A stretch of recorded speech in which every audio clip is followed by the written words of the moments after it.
2021 Kia K5 first drive making some buzz. With standard turbo engines, the K5 aims to take a bigger share of the mid-size sedan segment. Kia is on a roll. It was just last year the automaker launched the all-new Telluride and a new Soul. This year, the all-new Seltos arrived in February, and now the K5 is landing in America. But these are not just any launches. The superior design, quality, and attention to detail in these new Kias stand out. The Telluride became the first Korean crossover to win Motor Trend's SUV of the Year, and the charming Soul went pretty far in our Car of the Year evaluations, getting a respectable third place behind the Chevrolet Corvette and Tesla Model 3.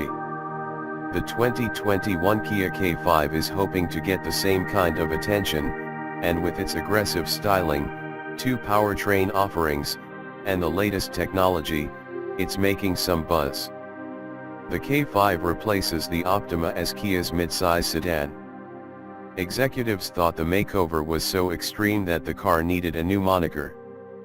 But the K5 nameplate is not new. Kia has been selling the K5 in South Korea for years and has ported the alphanumeric nomenclature for the models it sells there, K3 for Forte, K9 for K900, etc., to the US. In fact, we drove a Korean spec K5 back in December.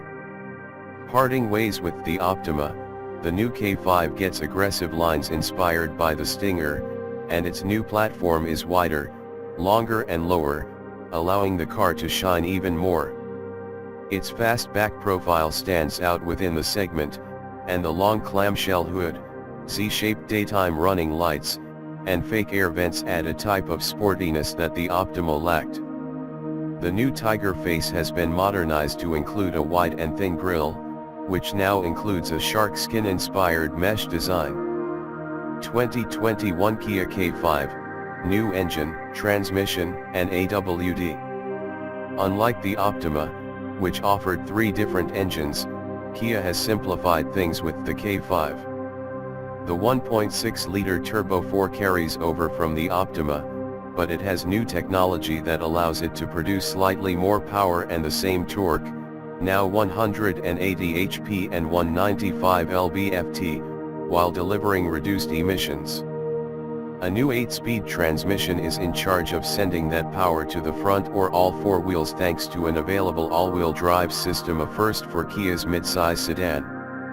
In the next few months, a new K5 GT will be exclusively powered by a 2.5-liter Turbo 4 making 290 HP and 311 lb-ft, which is mated to an 8-speed dual clutch that will send the power to the front wheels only. That's a big jump compared to the 2.0-liter turbo found in the outgoing Optima, which produces 245 HP and 260 lb-ft.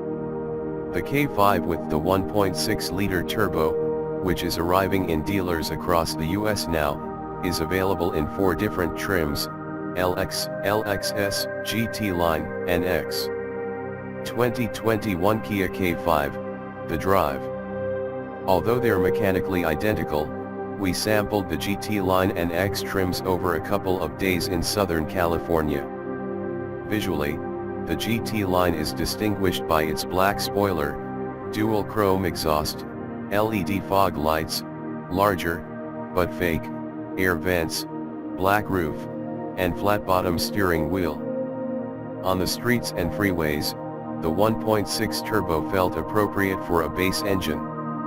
It doesn't feel sporty or peppy, but Kia is reserving that for the more powerful GT. Instead, the 1.6-liter delivers just enough punch to get moving at a decent speed. Merging on the freeway is an easy task, quickly catching up to traffic without getting exhausted.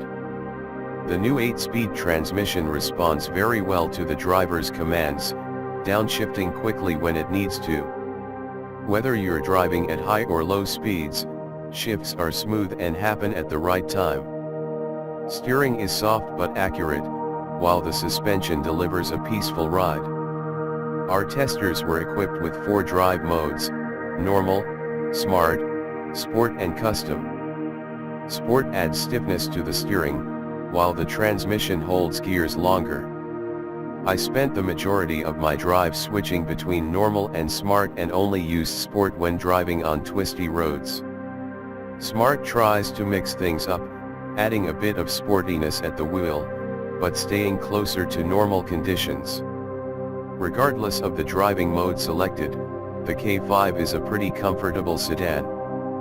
The suspension does a nice job keeping vibrations to a minimum and delivers a refined ride. The K5 felt unbothered over the bumps and ruts that the geologically unstable Portuguese Bend region on the Palos Verdes Peninsula is known for. On the twisty slopes, the sedan showed its finesse by delivering little body roll and keeping things stable in the cabin.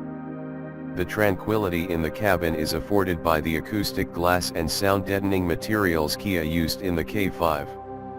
Although this time we didn't have a chance to drive the 2.5-liter turbo, we hope to get behind the wheel in the near future.